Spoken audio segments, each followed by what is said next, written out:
Welcome, welcome.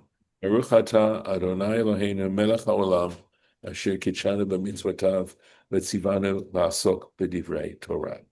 So we've been going into quite a lot of detail this particular session, these sessions that we've been having, in terms of the gifts that were to be given to the Levites. And we're going to finish up about that essentially there was a tithe that the Israelites had to take. It was called the first tithe, and it would have been performed in the sabbatical cycle, the 7-year cycle on years 1, 2, 3, 4, 5, 6. And the reason it wouldn't have been performed in the seventh year is because everything became ownerless at that particular point. So, although there is a question because it was the land that became ownerless, so as I try to think about it, since they also received a tithe of the cattle, whether or not the gifts of the cattle, whether that also happened in the seventh year, which would make sense.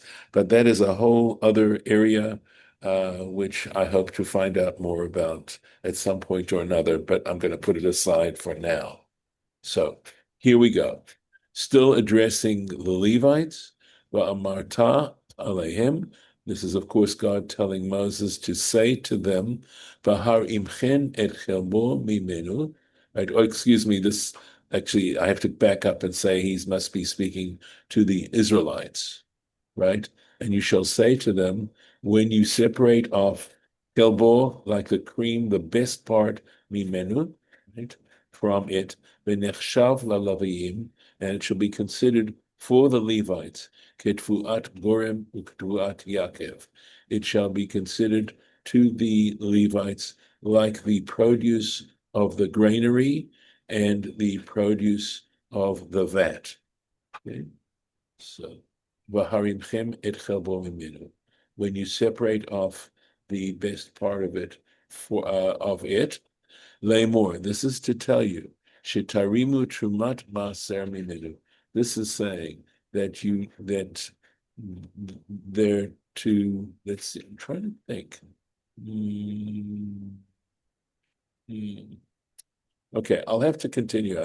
Of course, I did look this over, but because my memory is imperfect, I need to look this through again, right?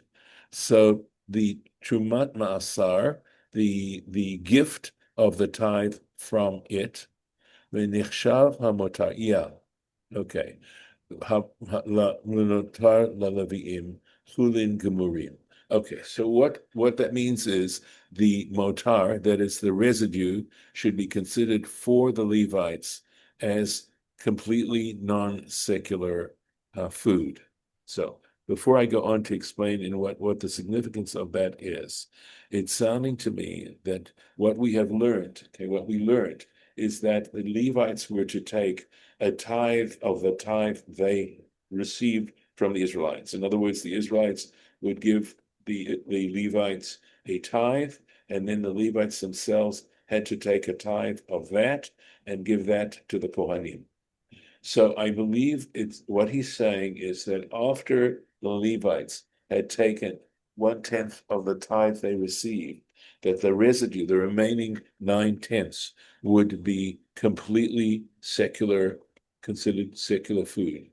Now, the issue here is that when the Israelites separated off that tithe to give to the Levites, it attained a level of sanctity that a person, and we had read this earlier on, that a regular Israelite was forbidden to touch this. And what we're learning now is that once the Levite received it, he had to take a tithe of the 10th part of that 10th part, and then give that to the Kohanim. And after that, it would become completely hulin, completely secular, non-sanctified. Ketvuat goren, like the produce of the granary, the Yisrael, to an Israelite.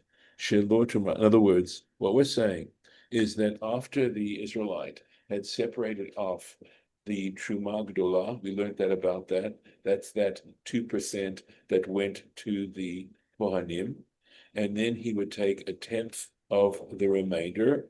There were also other kinds of tithing, etc., like the firstborn and things like that, that were also taken. But essentially, for the purposes of simplicity, we're saying that after the Israelite had given the Terumah Gedolah to the Kohanim and had separated off the tithe from the remainder, that what was left, and I'm just saying this for simplicity's sake, was considered completely chulin, and the Israelite could use it in any way he liked, essentially.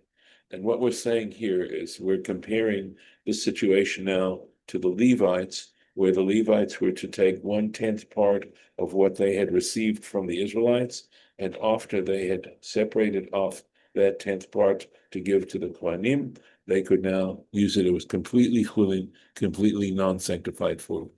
And in the Torah, comparing it to the produce of a granary for an Israelite, Shalor Tomar, and he's saying the Torah had to tell you this because you might think that that since the scripture is labeling this as truma, in other words, this tithe that the Levite has given, right? Kshenemar, and Rashi quotes, Ki et ma'asar b'nei Yisrael, for the tithe which the children of Israel asher yarinu l'Hashem, which they have separated off for God. And when they say for God, I think they're meaning at God's command, truma, and it uses that term truma. So since it uses that word truma regarding that tithe, yachol yehei chulo asur, we might think that it is all now going to be forbidden. And the reason why we would think that is that when it comes to the Terumah Gedolah, that 2% that comes right off the top, that has to go to the Kohanim from the Israelites, right, is considered on a level of sanctity, as a level of sanctity to the point that any non-Kohen is forbidden to eat from it. And also it has to be eaten in a sanctified way. So we might think that a similar kind of situation might apply to the Levite, that remnant of the Levite tithe. Talmud Lomar, for this reason, Scripture says, "V'nichshav la'leviim," it is going to be considered for the Levites kitfuat goren, just like the produce of the granary. Ma shel Yisrael chulin, and just as this produce, this remaining produce for the Israelites, when they've given their separated off their truma and tithes, is considered chulin, it's considered non-sanctified, af shel Levi chulin, and that's just similar. The Levi has what's left of his after he's separated off the tithe of his tithe, it is completely non-sanctified, which means that he could invite you over as a non-Levi and you could eat of it too. Whereas the priest, when he receives his Terumah Gedolah, he can only share it amongst fellow priests and their families. Going on. V'achaltem oto b'chol makom atem uveitechem. And you shall, I believe this is being stated now to the Levites, you shall eat them in any place, any location, atem uveitechem, you and your household. That is something I'm going to have to try and correct when I can. Ki sacharhu, because it is payment to you, lachem, chelef avodachem, in exchange for your service, be'ohel moed, in the tent of meeting. That's how this is to be understood, this tithe that they are receiving. Bechol makom, in any place. They could eat this in any location. And again, the Terumah Gedolah could only be eaten in a sanctified area.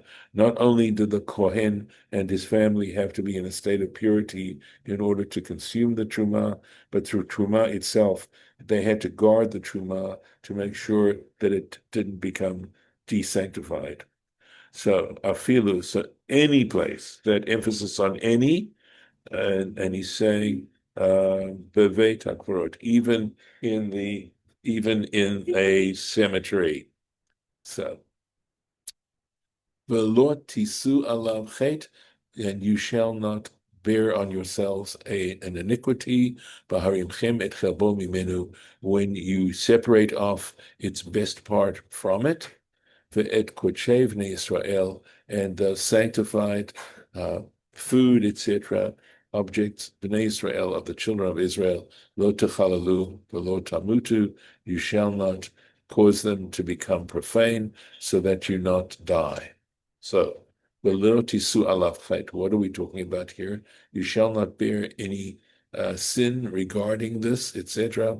Im lo tarimu. So the point is this, what he's saying is that if you don't do these separations, if you don't separate out the tithes, if they don't separate out the 10th part of the tithes, the Levites don't do that.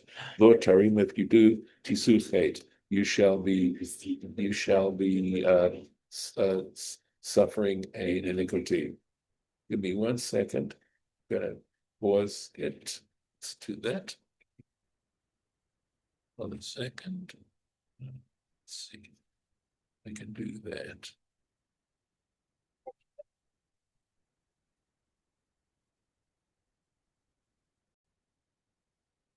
Okay. So it says, so there is a principle that we have in the interpretation of the Torah that from a positive statement, we infer a negative statement, and from a negative statement, we can infer a positive statement.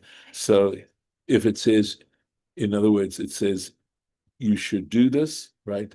So that you don't die, which means, of course, that if you don't do it, you will, right? V'lo tamutu ha'im techalalu tamutu. If you, in fact, do profane this sacred act, you will, in fact, let me see, I'm sorry, I'm going to do, you will, in fact, die as a consequence. And with this, on this happy note, we're going to end this particular parsha. So let me stop the share and invite any comments you want to make on this. Any thoughts, any comments? I'm not seeing anybody come off mute at this point. I have nothing to add. Okay. So, I mean, the thought that the thought that I would add to this as we sort of try and take in all these particular laws is to absolutely emphasize and to make it part of our consciousness the lack of ownership that we have, that we live in a world that is essentially a creation of the divine that comes from an outside source. We are creatures in a very literal sense, and that what we think we own, we don't really. And rather, we should look at whatever we possess as having responsibility over that and for its use. That really and truly, our lives are that opportunity to make use in a very profound kind of way of what we're given and the abilities that we have, etc., and to rather have a life of service and in a sense of being devoted in this way rather than narcissism. So I think that is sort of the underlying message. And that when we're so familiar with the words in the Shema that say, you shall love the Lord your God with all your heart, with all your soul, and with all your might. And it's so easy to say these things. And it's another thing to really be mindful about these sorts of things and to try and actually live lives that reflect that particular belief or that particular statement. David? Why wouldn't all food be considered holy? Or, I mean, if it's kosher food. Why wouldn't it be considered holy, regardless of whether you use it as a top? Right. Okay. So there are different levels of holiness, and the way in which that's expressed is in terms of how much you can use it for your own personal use. Okay. Now, I actually feel that the reason it's sort of the idea of kosher food, I think, is consistent with the notion that our bodies, our physical bodies, are actually a temple. To view our bodies as a temple, I've mentioned, when I learned this from the Malbim, it was like a major moment for me to recognize that the model of the sanctuary was actually the model of a human body, that the Kodesh HaKodashim, that the Holy of Holies represents the cranial cavity. The rest of the body actually represents the other part of the sanctuary, and that And this is just sort of a rough idea, but it shows you that that was the intention of the design of the tabernacle and the temple. And the altar on which the sacrifices were burned represents your digestive system, because that's in fact what you do. And so there's a profound, all this has come to me relatively recently, but the idea that we're to see ourselves as temples. And just as you wouldn't want to put pig on an altar at the temple, likewise, kashrut sort of represents, in a way, the way in which the temple itself was operating by having only certain types of foods allowed to be offered up. I mean, the whole subject of sacrifice and animal sacrifice, of course, is one that we find difficult to understand given our modern sensibilities. And most of us, despite the fact that most of us aren't vegetarians, but there's a whole thought and philosophy behind that. Having said that, and realizing the fact that each one of us is in fact a temple, and we should treat our bodies as if it were a temple. The whole purpose of the temple was to unify the divine with the world, to be a conduit between this world and the divine and its creator, which means that if we are temples, that's our mission. It is for us to use whatever work we do, whatever area we happen to be in, to do this. And it gave me a new understanding of what we mean when we talk about human beings created in the divine image. That the notion of being created in the divine image actually is a mandate to us to utilize our abilities in this particular way. And I never really understood what it really meant to unify the divine, but I think I do have a better understanding of it now, because what we're supposed to do, so for example, is to use our lives in a way by being kind, by being compassionate, by being just, by being truthful, by having the right kinds of qualities as human beings to try and be a presence of the divine in this world. And I think that is the mission of Judaism. I think it's its main purpose, and that's the idea. And when we say Adonai Echad, that the Lord is one, it's a realization that if we live our lives in this particular model in mind, we actually are bringing the divine into the world, so that God can be unified with the world that was created. And when we operate in narcissistic kinds of levels, we're missing the point of our lives. We don't really understand what the significance is of our lives. And this all is very relatively recent for me, this realization.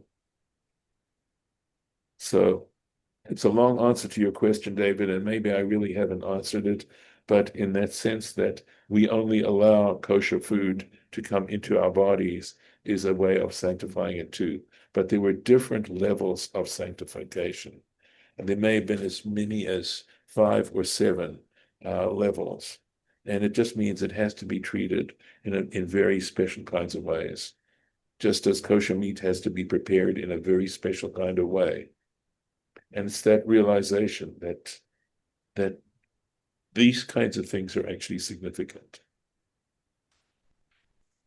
Please follow up if you feel I have not answered your question. No, I'm fine. Okay. TMI, that's what does it every time, right? Correct. Harlan? I get confused about the ancient people. The Conan, the Levites, when they take a tenth of food, do they give it to their relatives or their children and their wives? Yes, okay. So when the Israelites would donate to the Levites, the Yeah. tenth, right, that tithe, the Levites themselves would then separate a tithe of it to give to the priests. What we have learned today is that once the Levites had separated that tithe to give to the priests, the remaining food that they had left, those 9/10, were theirs to use in whatever way they wished. So Oh, they could invite you over, even if you're not a Levite, they could invite you over to have dinner with them. oh, you have to be pure though. You can't be impure. No. Rashi points out they could even eat it in a cemetery. Oh, You wanted to have your picnic in the cemetery if a Levite wanted to do that, they oh, could. Okay, yeah. It's considered, it's termed as chulin. wow. Yeah, So okay. you can be impure and unpure either way. Could eat it at that point, yes. Wow, I didn't know that. That's interesting. Oh, I want to know about Micah now. Okay, I'm recording, Harlan, so that's Oh, not, you're still recording. I'm we are sorry. recording. It's okay. Me, do you look like you might have a thought or a comment? No, I'm, Okay. taking my modern Bible Yes, interpretation yes. hat and I'm trying to keep my mouth shut. Well, no, Okay. I'm sure that you're not the only one who thinks these things. You're entitled to that opinion, and certainly if you want to challenge me on it, you're welcome to do it. No, I mean, it's a Yeah. very elaborate priestly uh, document and very, very elaborate rules for which are self-sustaining and self-serving to a degree in terms of not just the holiness of the temple, not just the it's a matter of how the society is ordered, we'll put it that way, and what rules the priests and the Levites follow. And the notion that this was given at Sinai remains beyond me. That's all. Well, you know that it's an approach that I choose to have, which I call Yes, and that's fine. phenomenological. Okay. I think Yes. in terms of a defense, in terms of the self-serving nature of this, Yeah. the truth is, as I said, I am absolutely convinced that the whole point was for us to realize that we ourselves are the priests of our own bodies. Yes. Well, the spiritual aspects are Yeah. fine by me. Right. Well, Okay. how would you get those across? So the question would be, well, what is the best way to get those across? well, the problem is the nitty gritty in terms of a tenth of this, a fifth of that. Yeah. And then, of course, the layers of this obviously had the rabbis very confused in the time, the Talmudic era, and then Rashi tries to straighten it out, if you will, because a lot of it is very obscure. So, I mean, I'm looking at the process, saying, from the rabbis on, there's a logic to it, and the spiritual aspects that you emphasize are fine. It's just the question of the origin of the rules and regulations that I have questions about. And if when I question those, then I have to say to myself, okay, the rabbis were working with the tools that they had to try and come to the correct derivation of the meaning and the observance, but it's a matter of what they were starting with in terms of source material. You follow where I'm going or where I'm at? I do. There's a certain cynicism involved in all of this. Well, I And don't know about and cynicism. maybe it's healthy cynicism. It's up, No. I mean, when you talk about self-serving, right? That's a cynical, that already is a Well, in terms of the priests, in terms yeah, yeah. of how the original Regardless, document was right? laid Or the out. rabbis. I mean, people accuse the rabbis of the same kind of self-serving thing. Yeah. So I think that the more you learn and the more you understand that the priests had to be meticulous about everything they did in a way that non-priests did not have to be. And the question is to balance. I mean, we see already in this Torah portion that there's an attempt to balance, the responsibilities and the perquisites that go along with those responsibilities. And I think that is a way in which to try to achieve equity, in terms of reality.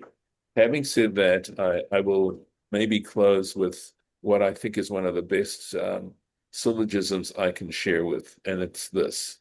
Consider for a moment all the things you really know, the things you have a level of certainty even beyond death and taxes, okay?